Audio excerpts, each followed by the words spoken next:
because this isn't in any way haunting. They have a lot of little picnic tables and stuff like that around the access trailhead for La Luz, which, believe it or not, is a little tricky to figure out just the initial start point. I just want to point out, you can see in the background, the primary trailhead for La Luz. Just climbing the connector trail to get to trail 137, I already gained 250 feet of elevation. It's like that. So the start of 137 is kind of high desert. Quite a bit of stair stepping to really get you there, because it's basically nothing but elevation gain the entire time. So I mean, even though it's high desert, it's still up. So the first 20 minutes and we're up 465 feet. About 33 minutes into it, 700 feet elevation. So it leveled off about the most this trail levels off. So still climbing, but not quite the steep rate. Really awesome topography. Rocks. Rocks on the mountain? Yeah, rocks on the mountain. Really awesome topography on this hike. As much as as well as all kinds of green you're gonna get to see. I want to point out, because this hike is an epic, meaning one of the most awesome hikes you can do, they built a lot of retention walls. Of course, the rocks that are out here and the concrete that they hauled in. Imagine being that guy for that freaking job. What we're gonna do, we're gonna climb to the top of a huge mountain, but you're gonna be hauling concrete on your way up there. Oh, okay, well, let's do that. Just a real quick snap of the tower just above. Of course, hill section right over there. Participants who did the hike yesterday, not really chronologically ordered, but yesterday up at the Baez Caldera, who did 5 miles and gained 875 feet. Thus far with La Luz, I have done 1.3 miles and gained 890 feet. Glory. This spot, they really should call Deception Point, because as you come out, you look upon it and you say, yes, it's the top. I'm summiting. In reality, we got to go down through the lush part of the mountains, come back up. So pretty far from the summit. Gorgeous though. Such a lovely view.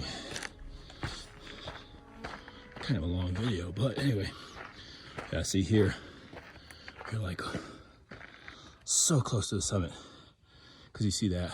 In reality, not so much. Give you an indication how high we're getting. If you look from the bottom of the Sandia Mountains, you can see these radio towers. From right here, see them a lot closer. So now that we're into the interior of the mountain at around 2,000 feet of elevation gain, the scenery really changes. Becomes, well, it's all beautiful, but it becomes very lush and very kind of a dense beauty. And it's not really something that you know, kind of foresee having, come from this direction, kind of a high desert plain. And it's just amazing.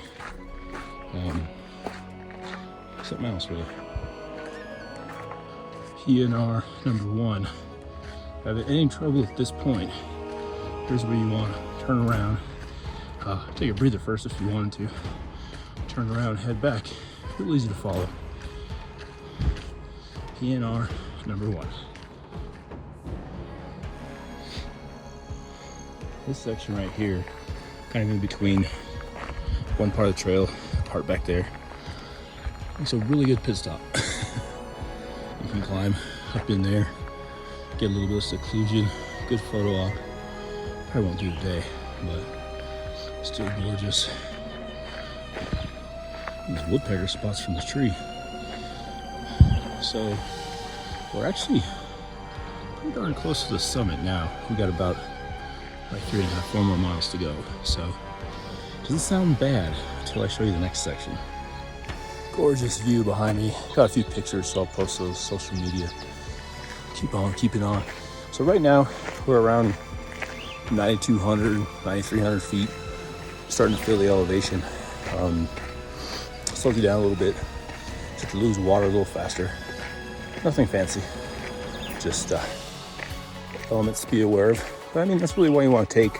About a gallon of water for an event such as this. Plenty of food.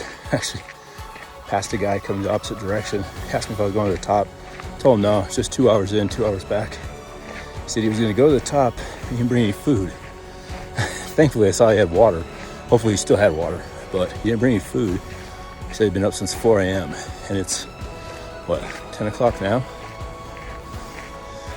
He said he was going to reward himself at the top, or at the finish, I should say. He made it to the top. Bring some fucking food, people. Just saying. Throwing that out there.